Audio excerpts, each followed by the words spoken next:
सदगुरु सुखराम जी महाराज ने धन्य हो। सदगुरु युक्ति राम जी महाराज ने धन्य हो। सदगुरु स्वामी श्री कुशालदास जी महाराज ने धन्य हो। संत श्री ज्ञानेश्वरी भाई जी महाराज ने धन्य हो। गुरुदेव आपके दिन दिन हो, महाराज आपके दिन दिन हो, महाराज आपके दिन दिन हो। राम नाम सुख राम कहें, रटे प्रीत सुवाय। तो मुख मुगत की क्या चली, परम मुख जहाँ जा। बोलो राम। महाराज कहते हैं कि राम नाम का सुमिरन करे, वो भी प्रीति और विश्वास के साथ करे तो उसका फल मिलता है।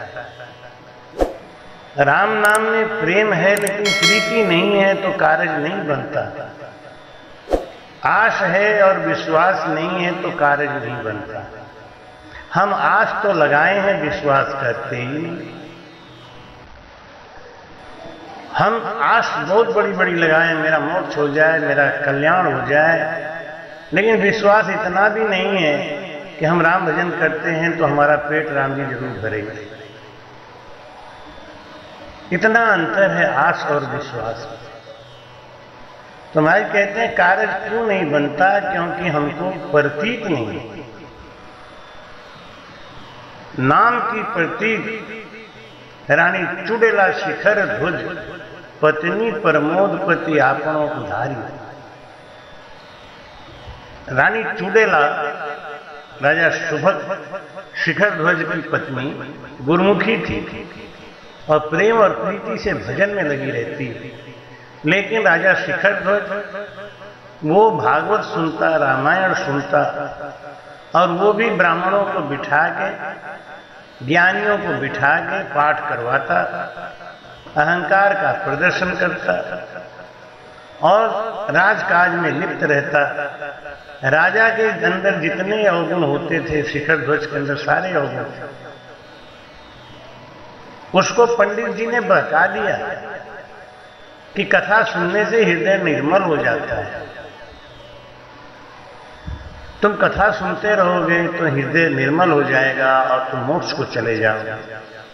ब्राह्मण ने, उस पंडित ने दक्षिणा के लालच में राजा शिखर ध्वज को सही रास्ता नहीं बताया, क्योंकि राजा अगर समझ जाएगा, रास्ता अपना लेगा, तो रोज कथा कौन सुनेगा, रोज दक्षिणा कौन देगा।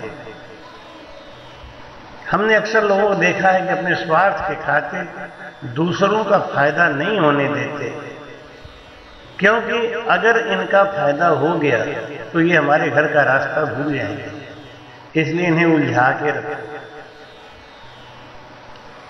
ऐसे ही पंडित जी ने झूठी कथा सुना सुना के राजा शिखर ध्वज को कहा कि आपके मन में वैराग आएगा आएगा आएगा। तो धीरे धीरे झूठा वैराग भी आ गया। वैराग होता है मसानिया वैराग और एक स्थायी वैराग। तो आज राजा शिखर ध्वज की टीका में सदगुरु सुखसारण जी महाराज के वाणी जी का राम भजन रानी करे, राजा भजे न राम। कथा बचावे व्यास पे, करे निकामा काम। करे निकामा काम, राज रीता सब लावे। ज्ञान भगत वैराग दया दिल में नहीं आवे। रानी कह वैराग दो, परमो दो निज नाम। राम भजन रानी करे, राजा भजे न राम। बोलो राम भजन रानी करे, राजा भजे न राम। राजा क्या करे, कथा बचावे व्यास पे, करे निकामा काम। खाली व्यास जी के बहकावे में आके कथा सुने बैठ, करे निकामा काम, राज रीता सब लावे। राजकाज की जैसी रीति है वैसा वो जीवन जीता था। रानी कहती राजा को और उस पंडित को, ये पंडित मेरे पति देव को वैराग दो, ये अभी भी शब्द स्पर्श रूप रस और गंध में फंसे हैं। इनके अंदर राग बहुत है, इनको बेराग कर दो। शब्द स्पर्श रूप रस और गंध से इनका मन वापस खींचो, और वो कथा सुनने से नहीं हुई। शब्द कानों का सुख है, स्पर्श त्वचा का सुख है, रूप आंखों का सुख है, रस जीभ का सुख है, गंध नाक का सुख है। परमोदो निज नाम आने से ये सारे के सारे एक साथ बस में हो जाते हैं। लेकिन राजा अपनी पत्नी की बात मानता नहीं था, और वो पंडित जी को बुलाए खाली कथा सुनता था। कथा सुनते सुनते राजा के मन में मसानिया बैराग जाग गया। उसको लगने लगा कि राजपाट सुख साहेबी ये सब एक दिन छूट जाएगा, क्यों कथा का प्रभाव पड़ा उस पर। तो प्रभाव इतना ही पड़ा कि उसको झूठा बैराग हो गया। तो ले बैराग बन में गयो, राजा त्यागो राज, ज्ञान ध्यान की गम नहीं, अब किम सीजे काज। अब किम सीजे काज, सत्य गुरु पूरा पावे, देव भक्ति को भेद राम रसना लिवलावे।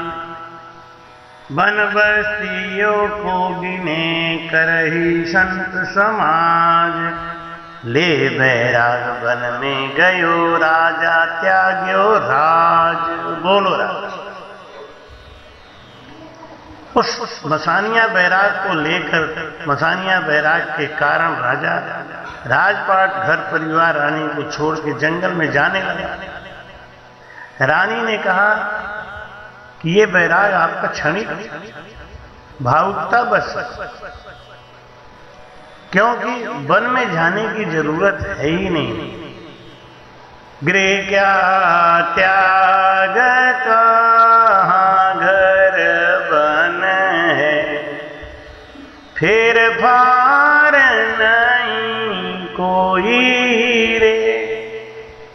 आत्म चीन संता को माने, तासम कोई रे। रानी कहती गृह क्या त्याग कहाँ घर बन है, फेर फार नहीं कोई। आदमी के अंदर सच्चा बैराग आ जाए तो भीड़ में रह के भी, गृहस्थी में रह के वो परमात्मा की भक्ति कर सकता है। और मसानिया बैराग लेके जंगल में जाने के बाद में भी कल्याण होने वाला नहीं। ज्ञान ध्यान की गम नहीं, अब क्यों सीजे काम। कैसे सजेगा? ज्ञान ध्यान है ही नहीं। कथा सुनने से थोड़ी हो जाता है कल्याण। कथा सुनने से हमको रास्ते का ज्ञान हो जाता है, अब चलना अपने पैर से पड़ेगा नहीं। भाई कहते हैं देवे अब किम सीजे काम, सतगुरु पूरा पावे। तो क्या करे? सतगुरु अगर पूरा मिलता है तो देवे भगत को भेद राम रसना। पूरा गुरु मिलिया साची, सूझ पाई हटो राम नाम आची बिरियाई। पाई नर देही भरत खंड आयो, भंछे इंद्र ब्रह्मा ऐसो तन पायो। महाराज समझाते हैं कि पूरा गुरु मिल जाए तो क्या करेगा? हमको आत्मज्ञान करा देगा। तो बन बस्ती को गिने करही संत समाज। वो घर में रह के भी संतों के बीच रहता है, भजन से लगा रहता है। ले बैराग बन में गयो, राजा त्याग्यो राज। राजा ने राजपाट छोड़ के बैराग धारण किया और वो जंगल में चले गए।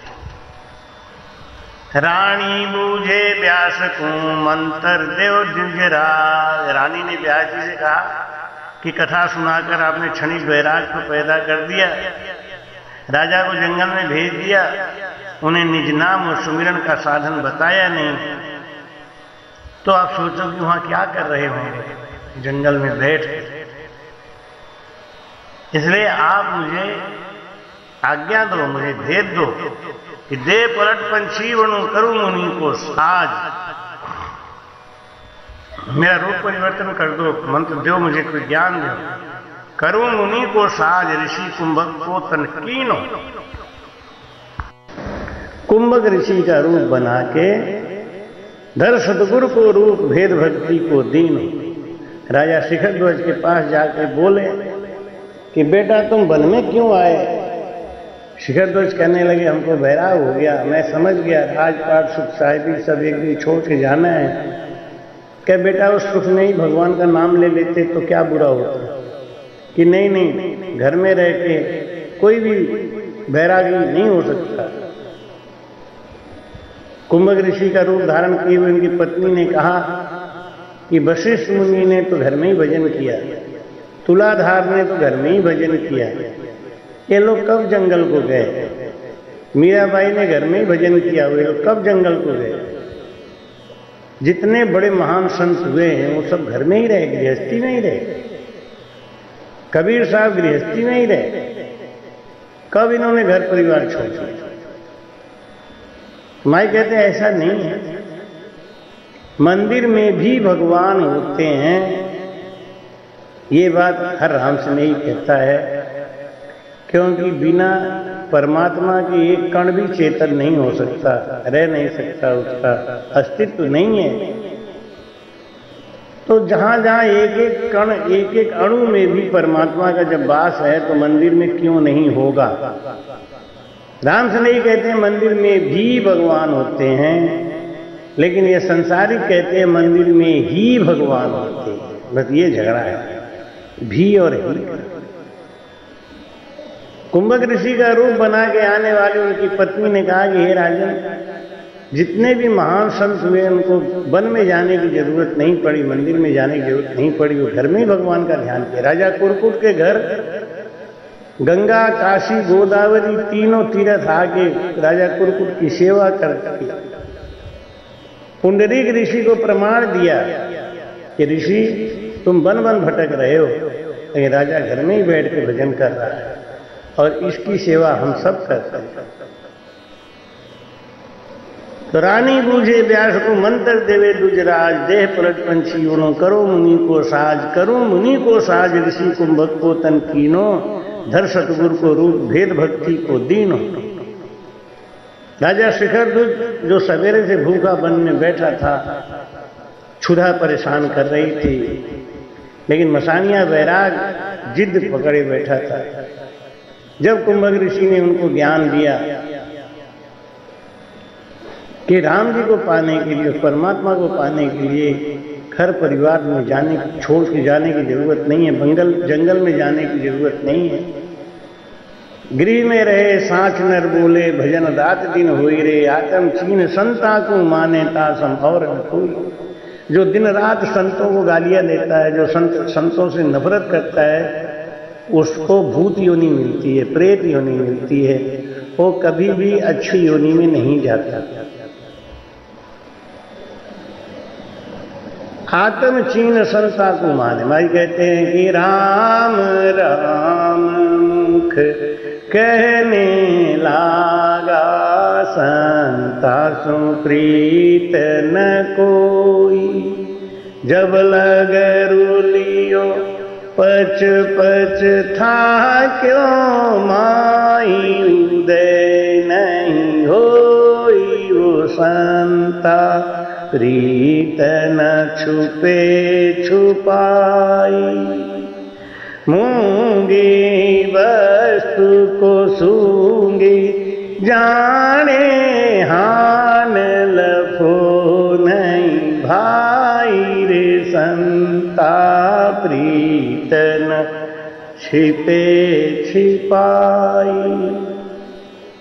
महाराज समझाते हैं, सदगुरु सुखराम महाराज अपने वाणी में कहते हैं कि राम राम मुख कहने लागा। राम राम दिन रात करता है, लेकिन संतों को देखते ही गाली गलौज करता है, उनसे नफरत करता है। तो चाहे दिन रात राम राम कर ले, 9 दिन 10 दिन महीना भर जाग के भजन कर ले, लेकिन उसके अंदर निज नाम की जागृति नहीं हो सकती। तो महाराज समझाते हैं कि रानी ने राजा को ऐसा ज्ञान कराया, ऐसा उपदेश दिया। राजा पैरों पर गिर के बोला कि महाराज अपना शिष्य बना लो मुझे, और मुझे आत्म ज्ञान दो। धर सतगुरु को रूप भेद भक्ति को दीन। अब उनकी पत्नी ने कुंभक ऋषि का जो रूप बनाया था, उसी रूप में उनको गुरु मंत्र दे दिया। तो रग रग रो रो राम धुन हुए सबद आवाज, रानी बूझे व्यास को मंत्र देव द्विजरा। रानी ने अपने राजा को, अपने पति को, नाम की प्रतीत रानी चुड़ैला शिखर ध्वज पत्नी प्रमोद, अपने पति को ऐसा प्रमोद के, ऐसा ज्ञान दे के, भला फुसला के राम भजन से लगा दिया। और राजा भजन किया तो उसको झट ज्ञान खुल गया, आत्म ज्ञान आई। बन बस्ती को भरम तज बसिया भवन मंजार। वन को छोड़ के राजा महल में आ गया। राजा रानी जन्म लग भजो राम निरंकार। और जब तक रानी और राजा जिंदा रहे, दोनों ने साथ साथ बैठ के भजन किया। भजो राम निरंकार समाधि सुख में सूता, आया न आवागमन परम पद जीवत पहुता। चूड़ेला शिखर दुजुतरा भव जल पार, बन बस्ती को भरम तज बसिया नगर मंजार। बोलो राम। भजो राम निरंकार समाधि सुख में सूता। समाधि लग गई, आनंद में आ गया। आया न आवागमन परम पद जीवत पहुता। रानी शिखर ध्वज और रानी चुड़ैला का आवागमन छूट गया। वो आवागमन के बंधन से मुक्त होके वो उस अमर पद को चले गए। कैसे चले गए? और सांसों सांस कहे हरिनाम फिरे रसना मुख में दिन राती। धीरज ध्यान अडोल न डोले, आसन मार उपास ओ छाती। नाल संगी सल राखत नाई, मोड़त अंगन बंदत बाती। मनकूत हो पवन सु मेला, सूरत समोय निरत कर साथी। सुखराम कहीं ध्यान धरो, जो दीप के संग जलत है बाती। जैसे दीपक निर्वात में सीधा ऊपर को लौ किए जलता रहता है धीरे धीरे, ऐसे ही हमारा शरीर दीपक के समान, लौ के समान स्थिर कुदगामी होते हुए और भजन में लग जाए, भजन करे तो एक दिन ऐसा जरूर आता है कि वो आवागमन से मुक्त हो जाता है। सदगुरु सुखराम जी महाराज ने